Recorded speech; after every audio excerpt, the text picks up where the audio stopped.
Hello dear students, welcome to today's live class. I am Dr. Archita Gupta from Henry D. Rossio Academy. Actually we are meeting after a long time, I think almost 1 month. I did my last class in 31st of last month. So in my last class I started the lesson from your supplementary Vistas, the Tiger King. So I think that we should revise the lesson a bit. So I hope you remember, all of you remember, that Tiger King is written by Kalki. Kalki is the pen name of the author Ramaswamy Iyer Krishnamurthy. He was born in 19 September 1899 and died on 5th December 1954. And he was a writer, journalist, critic, activist, and most importantly an independence activist. And he also joined the non-cooperation movement of Mahatma Gandhi in 1921. And if I give a quick revision of this, I hope you remember I told you that the Tiger King is a satire. I hope you remember I introduced the term satire. Satire is a mode of writing, that uses wit, that exposes, that aims at exposing the follies and whims and fancies of the character. It might be targeted at a character like this one, or an institution, or a policy. So this is a satire, and the important thing about satire is, I told you in the last class, is the narrative. We have to focus on the narrative because satire uses irony, humor, and also sarcasm with the use of exaggeration, etc., to expose the follies. And irony and the predominant mode of this story, of this narrative of this story, the particular story, the Tiger King, is irony. That is, it is implicitly stated, it is not explicitly stated, the follies, the whims and fancies of the Tiger King. And I also told you that Tiger King is a satire on the big game hunting. Actually, if we refer to the incidents and the sentences and the ironical comment on the character, we find that perhaps it was written in the pre-independence era, and it shows the whims and fancies of the king, and that is what did they do to show their power. They didn't think of anything. In this story particularly, we find that the Tiger King killed 99 tigers without thinking anything, just to disprove the prediction of the astrologer. And it's a satire on big game hunting. That is, in colonial and pre-independence era, hunting has a symbolic and practical significance. What happened, the royal, that to show their loyalty to the British, they organized hunting and to exhibit their power and masculinity also. So I told this in my last class, and it's just a revision, just to remember you, just to make you remember the main point that are going to focus on while reading the story, the Tiger King.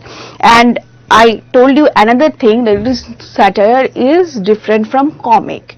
If I read a humorous story or a story with full of comedy, full of fun, it uses laughter as an end in itself. But satire uses laughter as a weapon to expose the follies and to satirize something which lies beyond the text. This is the aim of satire, and exactly what happens in the Tiger King. When you are going through the narrative, you will find that everything is implied. The ironical comment through the ironical comment the satire is implied. So I finished the first that is the beginning of the, or you can say the first para of the second part. This story is divided into 5 parts, and I just, in my last class, I just started the second para of the first para of the second part. And you can see that in your book here are, that is a box in read and find out. In every section there is, in every part there is read and find out. These are some questions, the answers of which you will get in that particular para, and these questions are also important for your examination purpose. Perhaps it will not come as it is here in your book, but it's important for your examination purpose also. So in the first para, in the first part I have already completed in my last class. So in first para you can see that there is a question, who is the Tiger King? Why does he get that name? I hope you have got the answer of this question by reading the first para. Who is the Tiger King? The Maharaja of Pratibandhapuram is the Tiger King. He has so many titles. Just at the beginning of the story, the writer says that he has lot of title, and he is a man of indomitable courage. He is so brave, and that no one can stop him to talk about him. He is going to tell about the story of a so powerful king. So the answer, if I give is just a short answer, the Maharaja of Pratibandhapuram is the hero of the Tiger King. And why does he get that name? What happened? Although ironically, the writer pointed out that when the king was born, the astrologer predicted that he would die one day, and then only the 10-year-old boy asked the astrologer the manner of his death.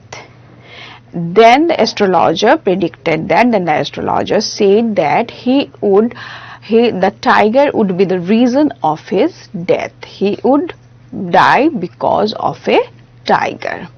Then this king, who is later named as Tiger King, he just growled in a terrified voice and said, "Let tigers beware." That means he is not afraid of tiger. Now he will kill all the tigers. That was why he was named as Tiger King. Or you can say, why does he get that name? That's why he got that name, the Tiger King. The Maharaja of Pratibandhapuram is named the Tiger King. And there is also there is also some exaggeration, as I have told earlier, that to evoke laughter or humor. The exaggeration means hyperbole, that is something which is exaggerated, like the writer gives reference to Stuka bomber, that is German bomber aircraft that was used in the Second World War, etc. And now come to the second part that I just started. So in the second part there is a very biting satire on the growing up of the king. He said it's a satire on the princely state also, or the colonial rule also, because look at this line that the crown prince Jung Bahadur grew taller and stronger day by day. No other miracle marked his childhood days apart from that event already described. The boy drank the milk of an English cow, was brought up by an English nanny, tutored in English by an Englishman, saw nothing but English film, exactly as the crown princes of all the other Indian states did. When he came at the age of 20, the state which had been with the court of wars until then came into his hands. So look at the overuse of words English. He drank the cow of an English milk, he was tutored by an English nanny, he watched only English films. So this is an explicit satire, we can say, on the princely state, because at that state it was a habit of the princely state to show their loyalty to British. That's why it was thought to be the best process to grow up a child. And exactly what happened in case of the Tiger King. And when he became 20, when he came at the age of 20, he ascended the throne. Now move forward. What happened? Because the astrologer predicted that the Tiger King would die by a tiger. The king would die by a tiger, and he said that let tiger beware, because he was very brave. He showed his bravery, and he was very proud of his power and his courage. Now look at this, and in this part also you have a question: what did the royal infant grow up to be? What did the royal infant grow up to be? Now look at his exhibit as a king. But everyone in the kingdom remembered the astrologer's prediction. Many continued to discuss the matter. Slowly it came to Maharaja's ear. There were innumerable forests in Pratibandhapuram state. They had tigers in them. The Maharaja knew the old saying, you may kill even a cow in self-defense. There could certainly be no objection of killing tigers in self-defense. The Maharaja started out to tiger hunt. The Maharaja was thrilled beyond measure when he killed his first tiger. He sent for the state astrologer and showed him the dead beast. So there were many tigers in the forest of Pratibandhapuram. But the king remembered the prediction of the astrologer, and he killed one tiger. And for him it was an act of self-defense, because he said that one can kill a cow in self-defense, then I can kill a tiger also in my self-defense. So killing a tiger for him was an act of self-defense, and he killed the first tiger. Then he summoned the state astrologer, who predicted that the tiger would be risen for his death. Now look at this. There is a satire on that. The author also indirectly comment on the balance in ecology. Because there is an attitude of human being. What is the general attitude of human beings to wild animal? That is written in the beginning of the story, also in your book. So they are just ruthlessly killing without thinking anybody, without thinking anything about ecology. Also, this is also satire on that. Now he summoned the astrologer. What happened is, there is a very this is very humorously written. Your Majesty may kill 99 tigers in exactly the same manner, but astrologer drawled. Drawled means spoke slowly. That is, when he was summoned, he says that yes, you have killed one tiger, you can kill 99 tiger, but he spoke slowly. But what? Speak without fear, the Maharaja told. But you must be very careful with the 100th tiger. You must be careful about the 100th tiger, because it cannot be wrong. You will have to die because of a tiger. What if the 100 tiger were also killed? So the Maharaja proudly said, what if the 100 tiger were also killed? That is, he is sure, he is determined, and he is also confident that he would kill that tiger also. Then I will tear up all my books on astrology, set fire to them, and Now astrologer is very excited because his prediction is going to be wrong. He says, I will tear up all my books, set the fire to them, and I shall cut off my tuft, crop my hair short, and become an insurance agent. The astrologer finished on an incoherent note. Look at the gesture of the astrologer. He is very much excited, and he somehow he is feeling humiliated. That's why he says that I should cut off my tuft. Do you know what is tuft? Tuft is the what we call in Hindi choti, or in Bengali jhuti. That is a piece of some thin pieces that is held together at the bottom. That is the literal meaning, or here it means the tuft of the astrologer. It's very common. It's you can say that it is the symbol of wisdom also in case of astrologer. So astrologer finished on an incoherent voice.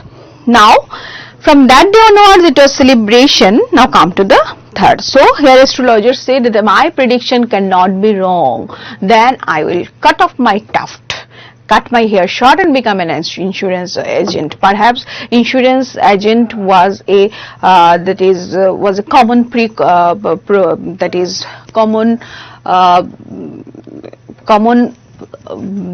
common job for at that time. Now come to the third part. So what did the royal infant grow up to be? We have found out the answer of this question also. The royal infant grow up to be, that is, he was determined to kill the 100 tiger also, and for him killing a tiger was an act of self-defense. And now come to the third part. From that day onwards it was the celebration time for all the tigers inhabiting Pratibandhapuram. So there is an irony in this line. From that day onwards it was celebration time for all the tigers inhabiting Pratibandhapuram. How can it be a celebration tiger for the tiger? Because the king has already decided to kill the tigers, not only one tiger but the 100 tiger. He will kill 100 tiger in order to save him, and in order to disprove the prediction of the astrologer. Now the state banned tiger hunting by anyone except the Maharaja. A proclamation was issued to the effect that if anyone dared to fling so much as a stone at a tiger, all his wealth and property would be confiscated. Confiscated means that is taken away officially. So the state banned tiger hunting by all the people except Maharaja. That means only Maharaja can kill a tiger, and that's why the author ironically commented that it was a celebration time for the tiger. Now, and it was also a proclamation made because it was also announced that no one can fling a stone, at least a stone, even a stone at a tiger, otherwise his property would be confiscated. The Maharaja vowed he would attend to all other matters only after killing the 100 tiger. Initially, the king seemed well set to realize his ambition. Not that he faced no danger. So look at the narrative. Look at the mode of telling. Here, the author is commenting on the bravery of Maharaja, but there is a irony because it is exactly opposite of what he thinks, what he feels, or what he trying to say. Not that he faced no dangers. There were times when the bullet missed its mark, the tiger leaped upon him and he fought the beast with his bare hands. Each time it was the Maharaja who won. So this is a comment on bravery. The Maharaja was so brave, he was so courageous. Now, so at another time he was in danger of losing his throne. A high-ranking British officer visited Pratibandhapuram. This is a very interesting episode, very interesting and very humorous also. And there is also reference to colonial rule also. This is a historical fact, as I have told earlier, that in colonial India, in pre-independence India, hunting had a symbolic and practical importance, because they wanted to show their loyalty, and they were also they showed their pride, they showed their courage, and they were also scared of the British officers. They were much aware of the well-being of the Britishers, that is to satisfy the Britisher than the well-being of the people of their state. Now it's this episode, we can term this a episode with the British officer, or the British officer episode. At another time, he was in danger of losing his throne. A high-ranking British officer visited Pratibandhapuram. He was very fond of hunting tigers and fonder of being photographed with the tigers he had shot. As usual, he wished to hunt tigers in Pratibandhapuram. So here is a satire on the British officer also, because he wanted to be photographed with the tiger, with the carcass of the tiger, the dead body of the tiger. And as usual, he used to hunt tigers in Pratibandhapuram, but the Maharaja was firm in his resolve, because he will have to kill the 100 tiger. He will have to kill 100 tiger. He refused permission. I can organize any other hunt. You may go on a boar hunt, you may conduct a mouse hunt, we are ready for a mosquito hunt, but tiger hunt, that's impossible. So look at the humor. He says we can organize even a mosquito hunt, but not a tiger hunt. That's impossible. The British officer secretary sent word to the Maharaja through the Diwan that Durai himself did not have to kill the tiger. Maharaja could do the actual killing. That was important to the Durai was a photograph of himself holding the gun and standing over the tiger's carcass. So here look at the word Durai. Durai is a Tamil word meaning chief. So it's a Tamil word, it's an Indian English writing, and that's why there is a Tamil word also. There are some words that we cannot translate. So and to give an Indian flavor, that is to introduce the Indianness, such words can be used. The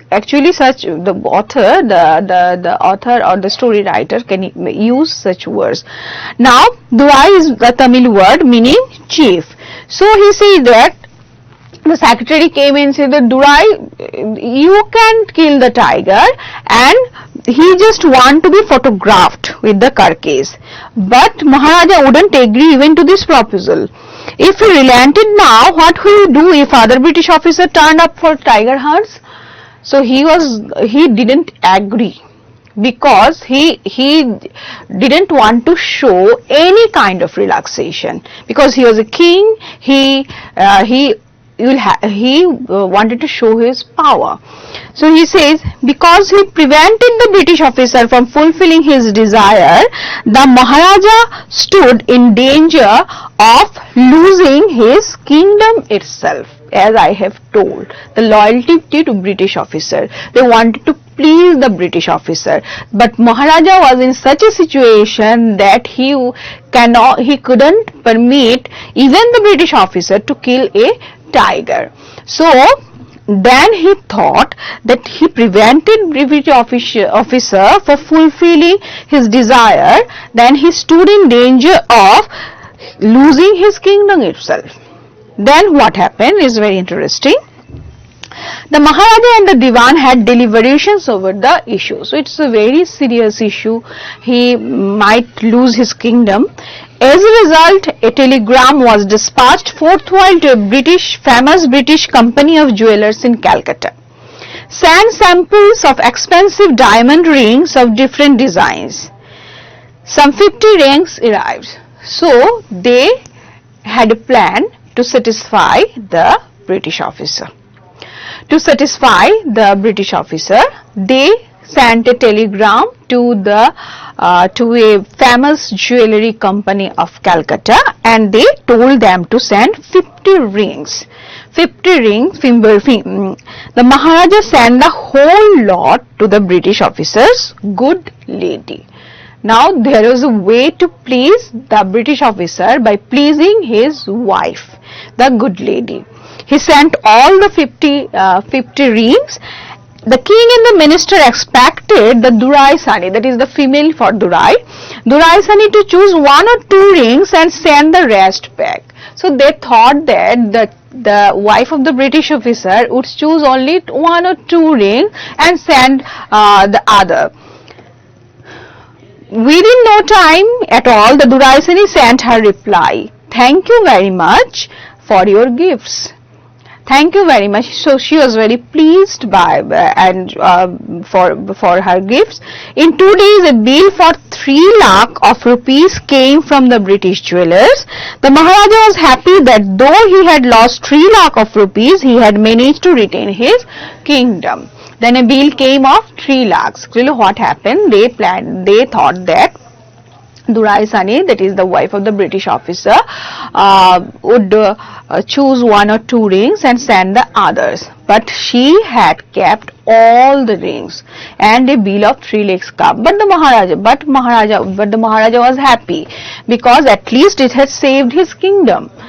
But he was happy. So there is a very humor and also ironical comment and also satire on the whims and fancies and the follies of the princely state, or the kings of the princely state. And it's very likely that at Kalki, or that is Ramaswamy Iyer Krishnamurti, was an independence activist. It was very likely that he had to comment, or he wanted to comment on that follies or whims and fancies of the princely state. Now come to the 4th para. I think I will not be able to finish this today, but as far as possible, I am starting the 4th part. So from here also you can get short questions of 2 marks. Actually, it's very important to read the text, not just the summary or the gist. It is very important to read the text, because if you have if you know the whole text, you can write any answer, you can answer any questions that come. And also it's very important for your answering your multiple choice questions only. Okay, now come to the 4th part. The Maharaja's tiger hunts continued to be highly. So here is a question also in the 4th part. What will the Maharaja do to find the required numbers of tigers to kill? Here is a question. Read and find out. What will the Maharaja do to find the required numbers of tigers to kill?